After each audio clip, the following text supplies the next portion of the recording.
Bienvenidos, hoy tenemos un especial de Cultura en Libertad. Soy señorita G, más conocida en la Alianza Libertaria, pero mi nombre es Camila Romero y hoy entrevisto a Tarek Yacoman por el Distrito 7.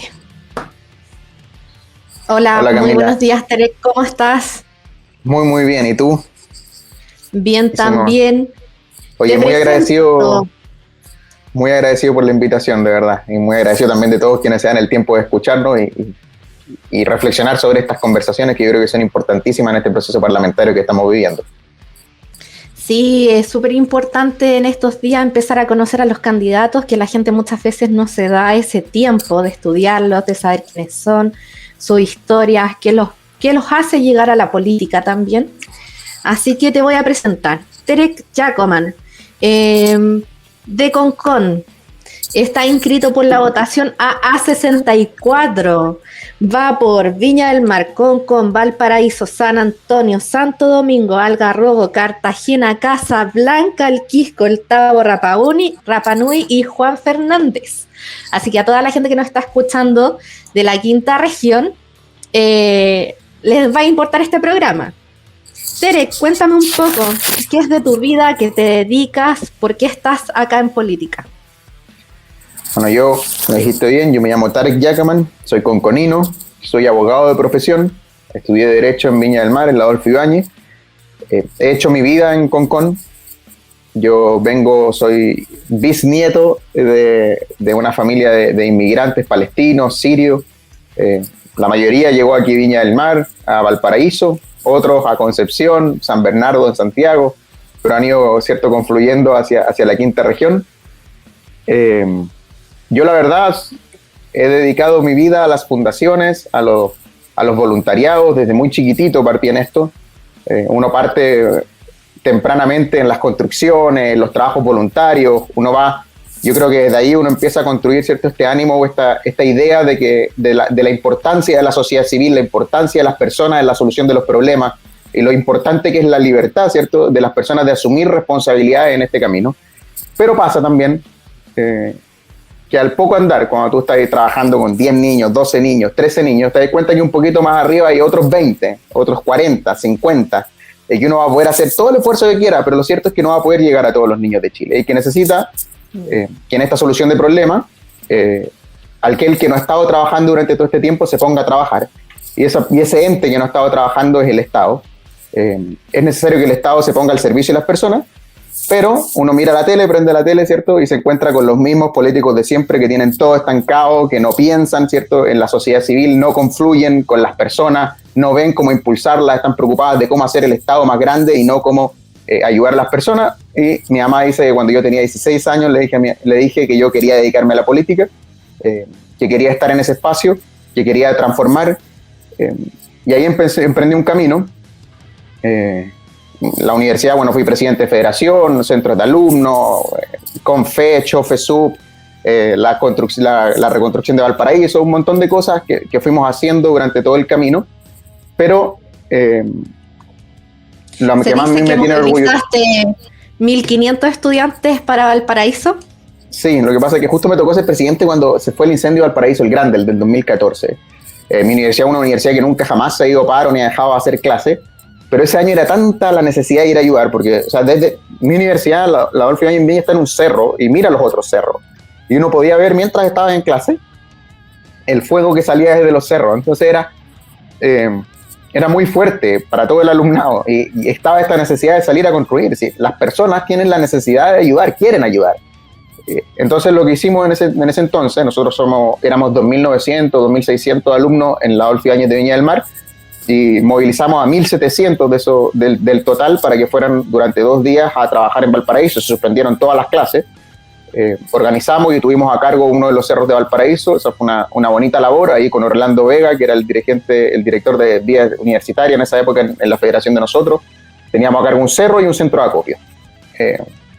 Pero me preguntaste a qué me había estado dedicando estos últimos años, y yo hace poco más de 3 años inicié una fundación, un voluntariado, dedicado a prevenir el consumo de drogas y alcoholes en menores a través del deporte, la ciencia, la cultura.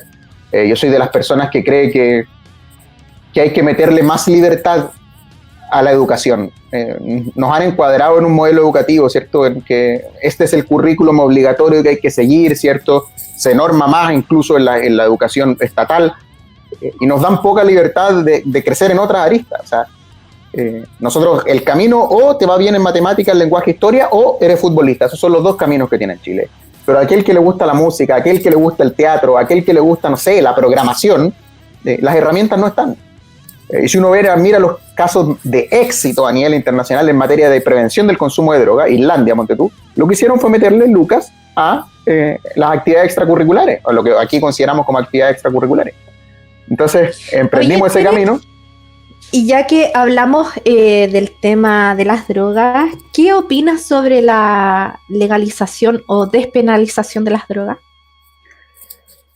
Mira, a mí por ideología, por idea, yo estoy a favor de la legalización de algunas drogas.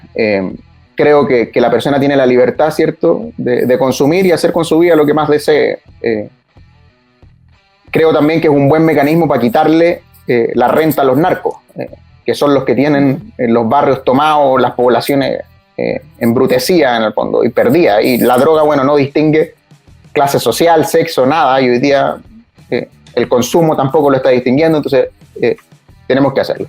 Eso por un lado. Creo también que nosotros tenemos que tratar la drogadicción no como un delito, no como que fueran delincuentes, sino como una enfermedad, como lo han hecho también en los países donde se ha logrado enfrentar la drogadicción con éxito. Son aquellos países en los que han entendido que este es un problema de salud mental.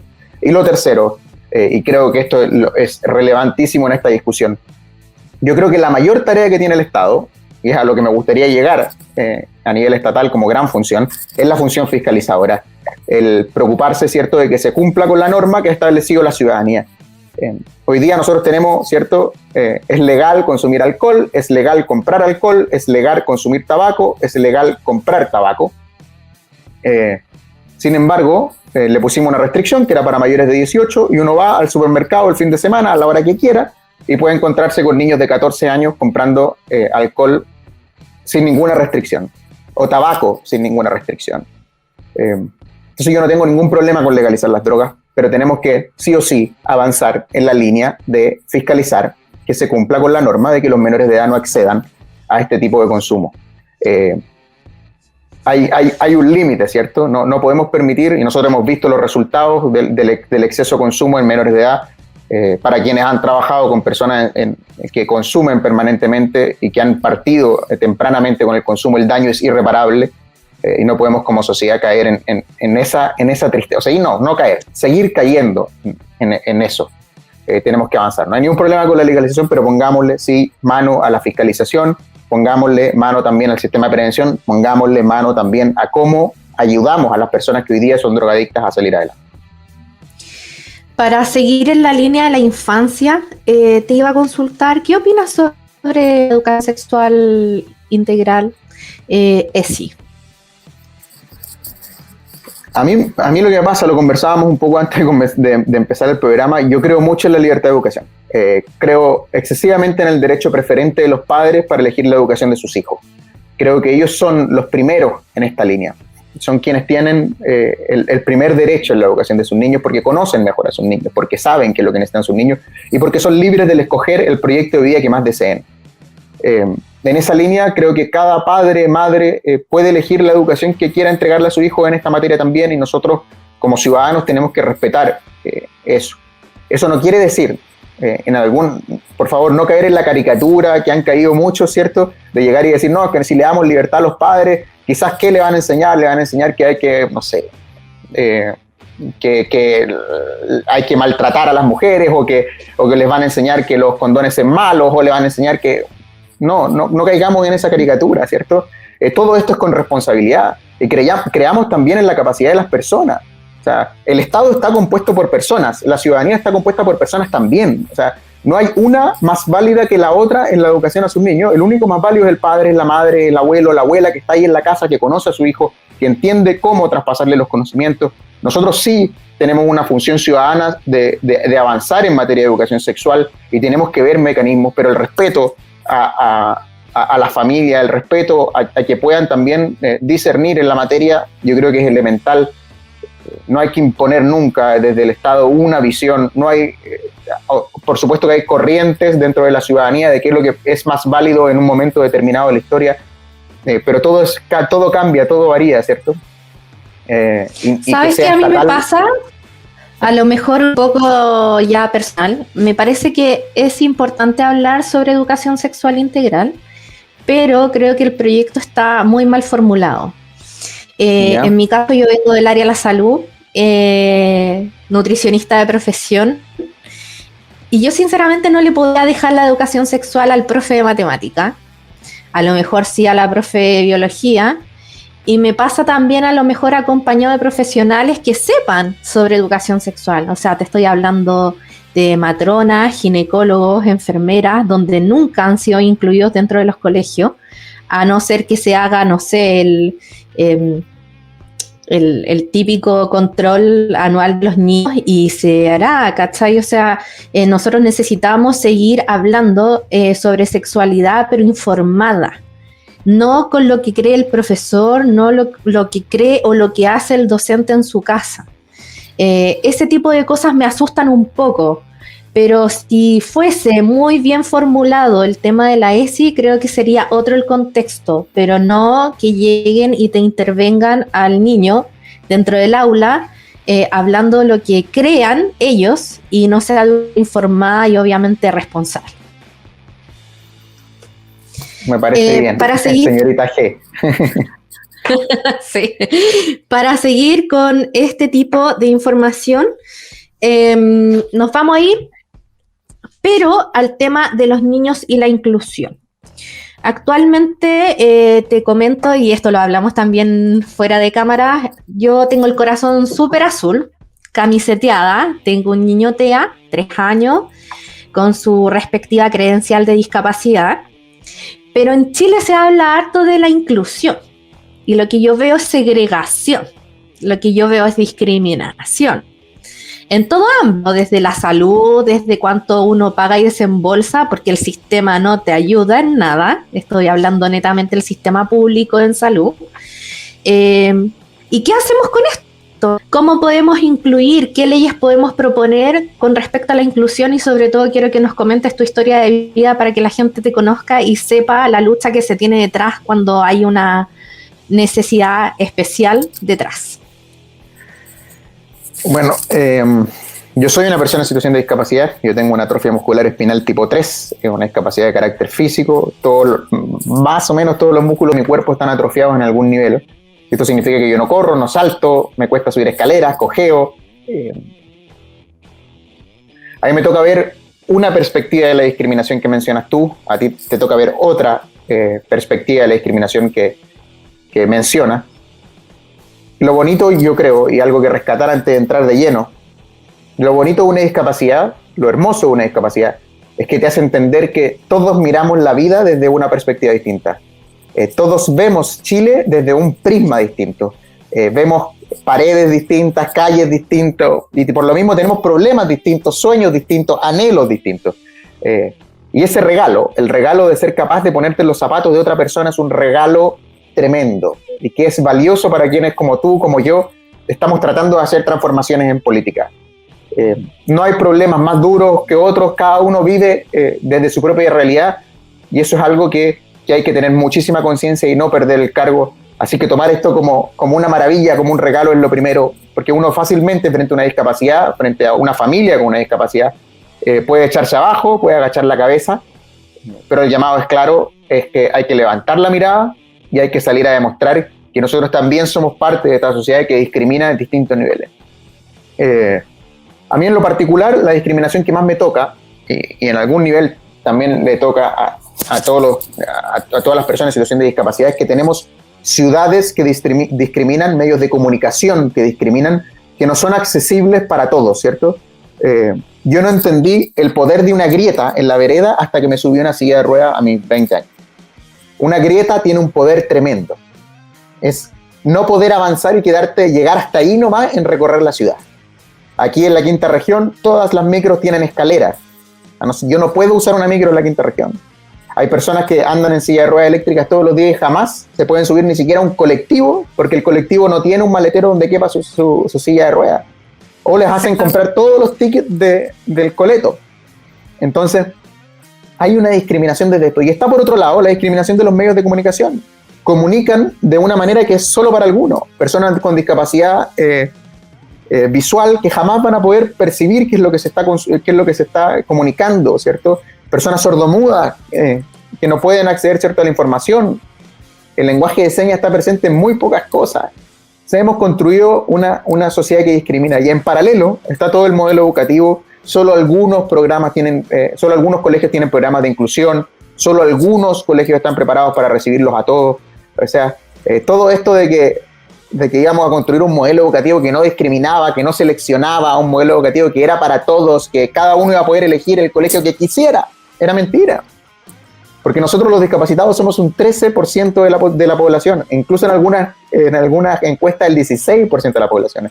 Y eso es un 16% de la población que está quedando fuera de algunos colegios, por la razón que sea, porque no tienen los profesionales adaptados, o porque no tienen el edificio para ello. Esa tasa yo creo que sinceramente está mucho en aumento. Los últimos estudios, cuando tuve en mi caso, que me toca con el trastorno del espectro autista, cada 51 niños hay uno que tiene trastorno del espectro autista. Y me pregunto, ¿dónde puedo matricular a mi hijo? Si algunos se van a tómbola, otros papás no hablan que hay una discapacidad solamente para poder hacerlos entrar por el proceso regular, temiendo que no existan vacantes por el proceso de una necesidad especial. Si tenemos este tipo de necesidad especial, los aranceles son diferenciados. Y no solo eso, a veces te piden hasta tutores sombra, que para el bolsillo de una familia promedio realmente no alcanza. Entonces yo me pregunto, ¿estaremos bien solamente hablando de la educación de calidad gratuita? Porque este es el eslogan que se da siempre cuando yo me pregunto que existe tanto niño que ni siquiera puede acceder a educación.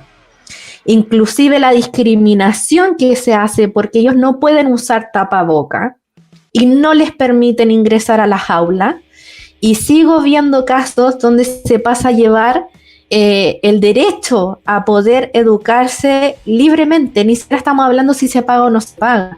Simplemente por condición diferente, los papás realmente tienen que ir a luchar a los colegios para que le reciban a los niños. Lo cual en pandemia ha sido catastrófico. Niños que han perdido 2 años por no poder usar tapabocas. A mí me conmueve. No sé. A mí también, y me toca muy de cerca. Yo creo que son un montón las familias que han sufrido esto. Y después va a venir una segunda etapa, que es más frustrante aún. Lo logramos. Como familia hicimos el esfuerzo. Pagamos la educación que había que pagar. Nos endeudamos en algunos casos por la educación que había que tener, ¿cierto? Y perfecto, recibió la mejor de las educaciones que pudimos darle. Ahora vamos para darle trabajo, para que participe de la sociedad. Empresa número 1, no. Empresa número 2, tampoco por aquí.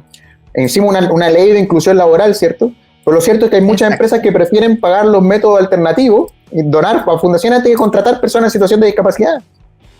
Vamos a los programas del CENSE, capacitémonos, etcétera, pasar por un montón de cursos y al final de cuentas, es demasiado el estigma sobre las personas en situación de discapacidad como para contratarlo en cualquiera de estas áreas. Entonces, por supuesto que a uno le duele el camino rudo, rudísimo. Y yo siempre lo digo, el verdadero cambio en esta materia no se va a producir sino hasta que las personas que hemos sido tocadas profundamente por esta situación, nos tomemos también los espacios de representación, estemos en los lugares donde hay que estar y demos esta batalla desde el ejemplo. A mí me preguntan todo el rato, bueno, ¿qué vas a hacer por discapacidad? ¿Cuál es lo que vas a hacer por discapacidad? Yo, perfecto, yo voy a luchar en esta materia, voy a sacar adelante los proyectos tratando de hacerme cargo de cada una de las aristas que tienen. Pero yo creo que la mayor labor que tenemos es demostrar que nosotros no estamos solamente para discutir sobre discapacidad, nosotros estamos para discutir por muchísimo más.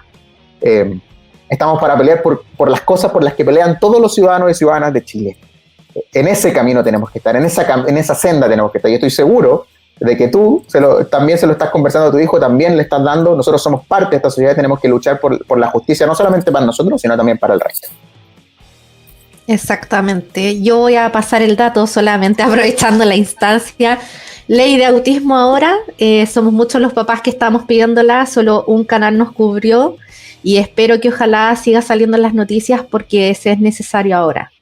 Con la cantidad de niños que ya se sabe que tienen autismo, por favor, se necesita más inclusión y derechos a la educación. Voy a continuar. ¿Por qué Bópoli actualmente te representa, Tarek? ¿O por qué decidiste participar de Bópoli? Yo entré al partido. Otro partido. Yo entré al partido en el año 2015. Empecé a mirarlo un poco cuando era movimiento, ¿cierto? Pero lo cierto es que yo fui presidente de federación en el 2014 y ahí conocí a Felipe Cast. Y había un tema que para Felipe es obsesión, y para mí también es obsesión, y en eso comulgamos, que es la infancia. Nosotros estábamos viviendo tiempos rudos en materia de educación. Estaba todo el tema de la educación gratuita, habíamos pasado por el 2011, 2012, habían empezado el proceso de gratuidad universal, ya estaban avanzados los proyectos en el Congreso, y se estaba discutiendo fuertemente el tema de la educación. Y para mí siempre fue una locura que quisiéramos invertir tantos recursos en una persona que de 18, 19, 20, 30 años, en vez de ponerle esos recursos a los niños, cuando sabemos, está comprobado, se ganaron un Nobel por esto, que un peso invertido en un niño, niña, de menos de un año, rinde hasta 4, 5, 6 veces más que el peso invertido en una persona adulta. Y Felipe en ese minuto, Evópoli, estaban haciendo lo que no era popular, porque estaban convencidos de lo que creían. O sea, además de darle en el clavo con la temática que para mí era interesante, le estaban dando en el clavo con la manera de hacer política que para mí es atractiva, que es esa política que es desde las ideas, desde las convicciones y no desde las encuestas, del Twitter, desde el Facebook, no caer en esa trampa. Eso fue lo primero. Y los segundo, años después comenzaron a discutir sobre ciudad justa, que es este concepto de que no hay ningún problema de que una persona que tiene más recursos, una persona que se ha sacado la cresta, que con esfuerzo ha ganado más lucas, tenga una casa más grande, un patio más grande, una piscina más bonita, ni un problema. O sea, si dentro de su esfuerzo, de su libertad, de su emprendimiento logró con justicia sacar adelante a su familia, ni un problema que tenga una casa más grande. Lo que no podemos aceptar es que si ya estamos dentro de este modelo en el que todos pagamos impuestos, en el que todos ponemos fondos públicos, no puede ser que hayan personas que fuera de su casa tengan un parque bicentenario y hayan otras que fuera de su casa tienen un basural. Si todo lo construimos con fondos públicos. Y me pasó que lo reflejé en la realidad mía. No puede ser que en Santiago tengan transporte accesible y en las regiones no lo tengan. No puede ser que en Santiago hayan colegios con programas de inclusión mucho mejores que en las regiones. Entonces, todo este concepto de ciudad justa, de construir ciudades, barrios que son más justos, me cautivó una vez más el partido. Creo también que el partido se ha comportado fiel a sus lineamientos en general, sobre todo un partido compuesto por personas, muy fuerte en sus convicciones. Cuando hablamos del tema de los retiros, más allá de si por idea, porque yo creo que todos comulgan con la idea de que esa es plata de las personas y cada uno debiese ser libre de hacer lo que quiera con sus lucas. Lo cierto es que estábamos viviendo un momento rudísimo en el cual el Estado era el que tenía que ponerse los pantalones y hacerse cargo de la crisis y no cargarle la mano a las personas con la crisis que estábamos viviendo y sacar la plata de sus ahorros para tener que financiar su día a día. Y fuimos el único partido que votó todo en contra del primer, segundo, tercer retiro. A mí me cautiva esa manera de hacer política, eso es lo que me gusta, la fidelidad a tus principios, eso es lo que, por más que te traten de derecha light, te traten de débil, ¿cierto? Lo cierto es que hemos sido muy fuertes en la defensa de nuestros principios y eso es lo que yo quiero hacer. O sea, yo creo que en momentos de incerteza hace falta políticos que den certeza de que van a opinar mañana, igual que como opinaron hoy día. Creo que es algo que estamos buscando. Te quiero llevar ya de fondo a política dura. Y vamos a hablar cómo se enfrenta la corrupción hacia los políticos, hacia las grandes empresas. ¿Qué pasa en tu eslogan cuando dices hay 3.000 funcionarios que salen cada vez que hay un nuevo mandatario y deben entrar 3.000 personas nuevas? ¿Qué pasa cuando se cambia entidades públicas como en el Servicio de Impuesto Interno, Sename, Y Cervel, ¿qué te pasa a ti? ¿Qué crees que hay que hacer? ¿Cómo se reforma? ¿Cómo podemos volver a creer en los políticos? ¿Qué hace falta? El tema corrupción es un temazo. Porque uno se entera de casos de corrupción, no sé, la corrupción en Vitacura, los robos que hubo, los Arnechea, Las Condes, Viña del Mar, Valparaíso, el Pituto, Pásame las lucas, las licitaciones. En el fondo, un montón de casos, como si fueran casos aislados, pero lo cierto es que nosotros tenemos un problema de base. Nosotros tenemos un sistema que permite la corrupción, un sistema que le entrega herramientas al político para que pueda meter a sus personas. Los países que tienen menores índices de corrupción, que son los países menos corruptos del mundo, como Dinamarca, no tienen sanciones mucho más altas que las que tenemos nosotros, pero sí trabajan mucho en prevención. Y prevención no solamente educar contra la corrupción, sino también erradicar los espacios para que se produzca la corrupción. En el fondo, cuando hablan, cuando dicen la oportunidad de ser ladrón, ¿cierto? En la confianza está el peligro. Sí, tú lo decías, el dato, o sea, no puede ser que nosotros por sistema permitamos que entre un gobierno y los partidos políticos se reparten 3.000 cargos en el Estado, 3.000. Y hace un tiempo ¿Achicarías el Estado? Sí, lo achicaría totalmente. O sea, hay datos que a mí me destruyen. O sea, el Estado gasta en promedio entre todo lo que significa la educación de un niño, gasta en promedio 2.700.000 al año en la educación de un niño en un colegio estatal. 2.700.000, más o menos lo mismo que un buen colegio privado. ¿Dónde está esa plata? Bueno, se va en que el salario número 1, el salario número 2, pagar la licitación número 1, la licitación número 2. Al final de cuentas, el Estado se transforma en un saco de sal lleno de hoyo. Uno le mete sal, y nunca va a llegar con toda la sal donde el niño o niña. Otro dato que para mí es referencial: pasamos de Piñera 1 a Bachelet 2, cambiamos el 80% de los directores de hospitales públicos. Pasamos de Bachelet 2 a Piñera 2 y volvimos a cambiar el 80% de los directores de hospitales públicos. El otro día una persona en un debate, una candidata por el Distrito 7 me decía, bueno, pero eso soluciona por alta dirección pública. Yo le decía, disculpa, pero la realidad es que estás cambiando el 80% de los directores de hospitales públicos. Entonces tú puedes hacerte el loco con que la ley de alta dirección pública solucionó el problema, pero no lo solucionó. Entonces, ¿dónde avanzar? Para mí lo primero es restringir el espacio en el que los políticos pueden decidir sobre los cargos del Estado. Yo quiero que la mejor persona en infancia sea director del Sename o el Servicio de Mejor Niñez. Yo quiero que la mejor persona lo sea, no que el político de turno lo sea. Y para eso tenemos que darle independencia a los organismos, independencia a los servicios. Que no sé si te pasa, pero yo me pregunto a diario, ¿qué es lo que mejor funciona en el Estado? Y llego siempre a la resolución de que es el Banco Central lo que mejor funciona. Y es porque tiene más independencia. O sea, yo quiero un Sename que es independiente, que tiene recursos estatales, ni un problema, que uno lo puede fiscalizar, ni un problema, pero con que las personas dentro se ganen con mérito el cargo que tienen y que tengan la libertad para poder generar políticas públicas a 20, 30, 40 años plazo y que no tengan que estar pensando que en 4 años más me van a quitar el cargo. Que tengo 4 años para aprovechar el sueldo que tengo. O a veces, como el director del Sename, 1 año y medio para aprovechar el cargo que tengo. ¿Verdad? Si nosotros partimos de base con la imposibilidad de generar políticas de Estado y estamos pensando en las políticas de gobierno solamente, bueno, hay espacio para que haya corrupción, espacio para que haya un incentivo a sacar el mayor provecho en el poco tiempo. Entonces nosotros tenemos que apostar por una mayor independencia. Esto significa achiscar el Estado y descentralizar el poder. Y es algo en lo que yo creo que tenemos que avanzar. Eso es lo que yo me voy a abocar. A mí, una persona muy sabia, amigo en el Congreso, me dijo, Tarek, durante este tiempo, si tú quieres mantener tu sanidad mental, concéntrate en una medida. Mi medida es esa, tratar de darle independencia al Sename. ¿Qué pasa cuando, o sea, te voy a llevar al tema CAE? ¿Qué pasa cuando veo yo en la tele, no sé qué te pasará a ti, Boric piensa condonar la deuda? ¿Qué sensación te da? Yo soy de los que cree que la mejor política pública es aquella política pública de la que deja de depender gente en vez de la que depende más gente.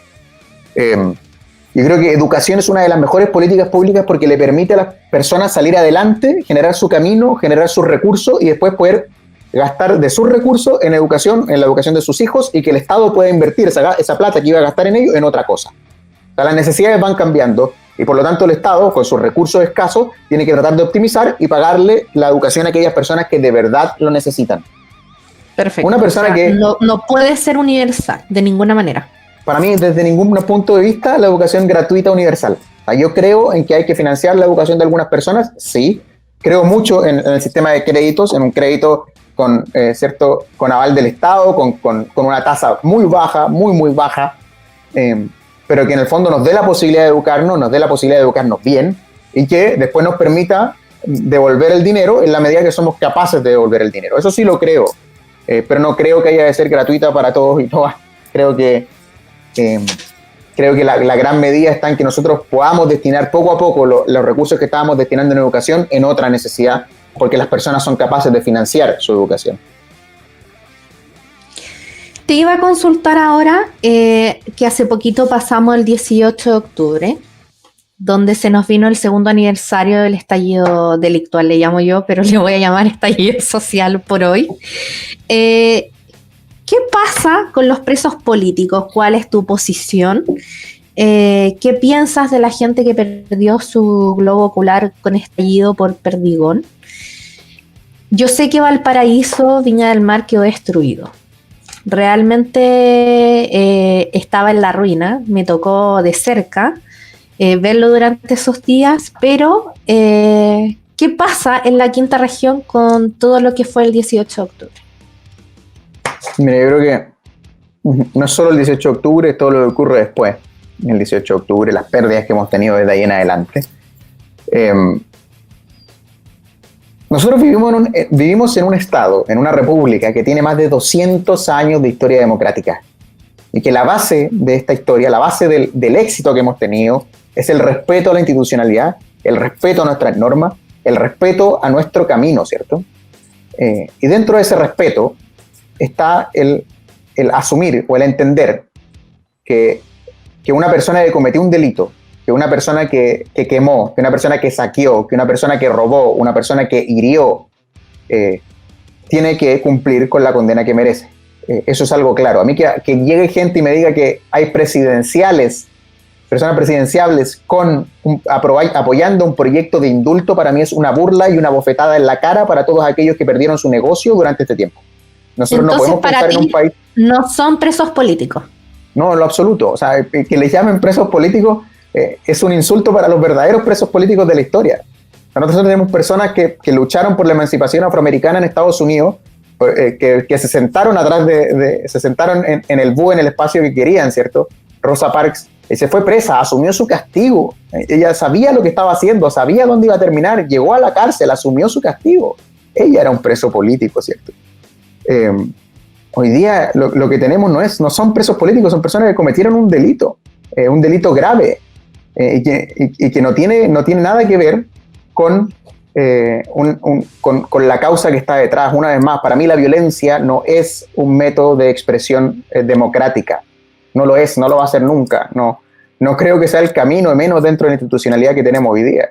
Yo pregunté qué es lo que hay que hacer de aquí en adelante. Uno, ver métodos de reparación para las víctimas, las pymes, las empresas, las personas que perdieron su trabajo, su empleo, su proyecto de vida producto del estallido, ¿cierto? Ver cómo las reparamos. Si hubo personas que fueron dañadas por carabineros, tenemos que ver también la manera de reparar. No podemos hacernos los lesos con eso, pero de ninguna manera aprobar un proyecto de indulto. Ahora no se pusieron de acuerdo, no querían votarlo ahora, no quieren votarlo en el Congreso porque no quieren asumir los costos. O sea, no quieren asumir los costos de un proyecto que presentaron ellos. Es otro país, o sea, es otro país del que había hace 2 años. ¿Qué piensas de Elisa Loncón? Me encanta que haya una mujer a la presidencia de la convención. Creo también que es una señal tremenda que es una persona representante de los pueblos originarios. Encuentro bonito que por fin tengamos un interlocutor válido de los pueblos originales con quien conversar. Yo creo que nos hacía falta alguien con quien negociar, nos hacía falta una cabeza, pero el comportamiento deja harto que desear también. Hay una cosa, a mí me llamó mucho la atención. Uno asume la presidencia de la convención, asume un liderazgo tal como ese, tiene que hacerlo con grandeza, ¿cierto? Tiene que hacerlo con humildad, tiene que hacerlo con una proyección de acoger todas las visiones que hay dentro de la convención. Sin embargo, ella y la mesa decidieron partir la discusión el 18 de octubre con todo lo que significa para un sector de la población el 18 de octubre. O sea, demostraron la pequeñez del liderazgo con una señal tan chica, pero tan poderosa, que demuestra, ¿cierto?, hacia dónde quieren llevar la convención, la discusión. Espero de todo corazón que se reivindique de aquí en adelante la conversación dentro de la convención, porque hay mucha pega que hacer. Es tremenda la herida que hay que sanar. ¿Saca finalmente la Constitución en el tiempo que tienen para hacerlo? Sí, yo creo que lo van a lograr en el tiempo que tienen. Yo creo que en estos 9 meses expansibles a 12 van a lograr hacerlo. No sé cuál va a ser el resultado, pero espero mucho que sea un buen resultado, que tengamos una buena Constitución. Y si es una mala Constitución, espero la ciudadanía. ¿Ah? Que Alá te escuche, te digo. Sí. Yo la verdad es que no le tengo mucha fe. Pero no, sí, ojalá por el país, por la gente, salga algo bueno. Pero si no, qué terrible sentir que hubo despilfarro de dineros públicos en gente que realmente no valoró el hecho de que fuera una constituyente representada por el pueblo, como lo nombran ellos, y que finalmente, va a quedar mucha gente esperando algo y nunca llegó. No me quiero quedar con esa sensación. Ahora, te iba a consultar otro tema, ya que estábamos hablando de Elisa Loncón. ¿Qué sientes con el tema del narcotráfico en la macrozona sur? Nosotros tenemos un problema de narcotráfico en todo el territorio nacional. O sea, tenemos un problema de narcotráfico, de narcopolítica, de narcoterrorismo. Y del terrorismo que se está viviendo, eso mismo, del terrorismo propiamente tal, con quema de casas, niños que quedaron sin hogar. Es una locura muy dolorosa. Es increíble, impresentable que todavía sigan ocurriendo esas cosas en nuestro territorio, que sigan ocurriendo en Chile, que es un país de desarrollo, ¿cierto? Con esto no quiero decir que no tengamos una deuda con los pueblos originarios en materia de reconocimiento, de valoración. Yo creo que sí la tenemos. Esto que es muy distinto de aceptar o de acatar la violencia que implica una cuestión como esa. Ayer estaba en un debate con dos representantes de la izquierda y centroizquierda chilena y no estaban dispuestos a asumir que lo que tenemos en el sur es terrorismo por la sola razón de que no infunde terror en todo Chile. O sea, en el fondo sí reconocían que habían violaciones a los derechos humanos, sí reconocían que se infundía el terror, sí reconocía que había afección a la vida privada de las personas, sí reconocía que había toda esta violencia era por una reivindicación política. O sea, toda la descripción de terrorismo estaba bien, pero no infundía terror en toda la población. Como en Arica no le tenían miedo a lo que ocurría en el sur, pues entonces no era terrorismo. O sea, el susto a la palabra, el susto a querer hacerse cargo de las problemáticas es impresentable. Y quiero decirlo, no tiene nada que ver el asumir que hay terrorismo con hacer el esfuerzo por el diálogo. Son dos vías que son paralelas. Hoy día estamos con un estado de excepción. El estado de excepción ha logrado reducir en un 40% los ataques incendiarios. Esto no podemos dejar de desconocerlo. Quiere decir que es un camino, ¿cierto?, para traer orden nuevamente en la región que es la región más pobre de Chile. Y es la región más pobre de Chile porque no hay quien quiera invertir, no hay quien quiera ir a trabajar en la zona si está la situación como está. Si nosotros queremos devolverle la paz, la seguridad, la tranquilidad, el empleo, el trabajo a las personas de la Araucanía, hagamos un esfuerzo entonces por recuperar la tranquilidad, la seguridad. Ayer me estaba metiendo a ver terrenos para mirar cómo estaba el tema de la venta de terrenos en el sur. Y me di cuenta que no solamente los particulares están vendiendo, sino que dice venta de predio indígena, venta de predio de pueblo. Y tú te empiezas a dar cuenta que no solo el terrorismo se ha apoderado de la gente que visita y que vive ahí o que se siente un chileno más, sino que también del mismo pueblo mapuche, muchos sí quieren arrancar y quieren vender. Para mí no tiene representatividad lo que ellos hablan, sobre todo amenazando que si no se saca la militarización de la zona va a arder fuego, porque sí incita al odio, incita a la destrucción, incita a que, como tú dices, no haya diálogo. Lamentablemente la historia no la estamos contando nosotros, sino que nuestros antepasados también cometieron errores y como tú dices, reivindicar los pueblos no es malo, pero el chileno común no tiene la culpa de lo que pasó hace cientos de años atrás. Exacto.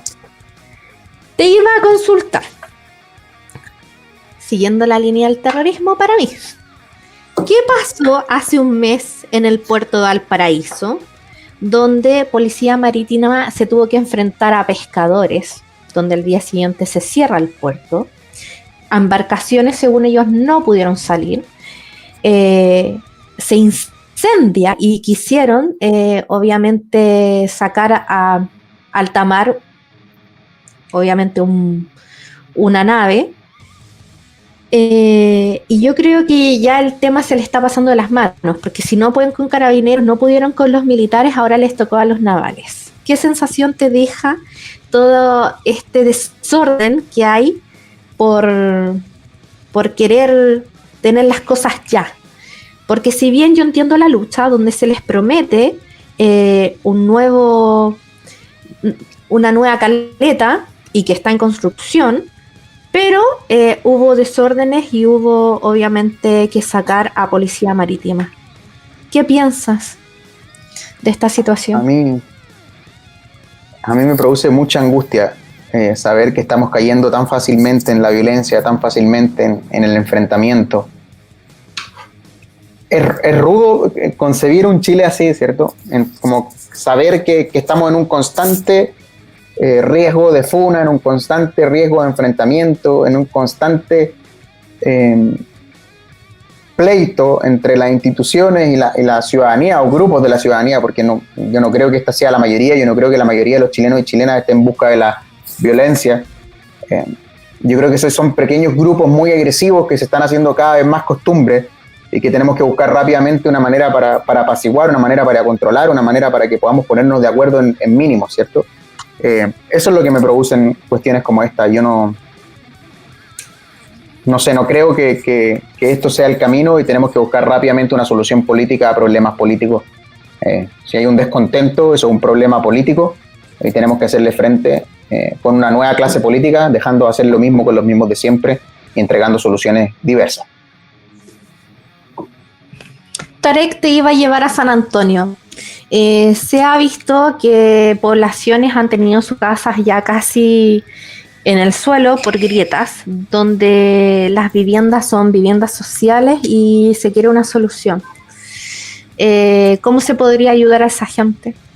Si tú salieras diputado, ¿qué haces por ellos? A mí como candidato, una de las cosas que más me cuesta es hacer promesas. Creo que el daño de las falsas promesas en la política ha sido tremendo y las promesas terminan siendo falsas no solamente porque hay una poca disposición de la clase política a realizar los cambios, sino también porque muchas veces prometen cosas que están fuera de su alcance o fuera de la mano parlamentaria, ¿cierto? Uno como parlamentario no va a poder construir nuevas viviendas, no voy a estar a cargo del Ministerio de Obras Públicas, no voy a estar a cargo del Ministerio de Vivienda, voy a estar a cargo de una pequeña parte en la legislación. Sí, uno va a tener poder de presión, de negociación, es algo en lo que puede avanzar.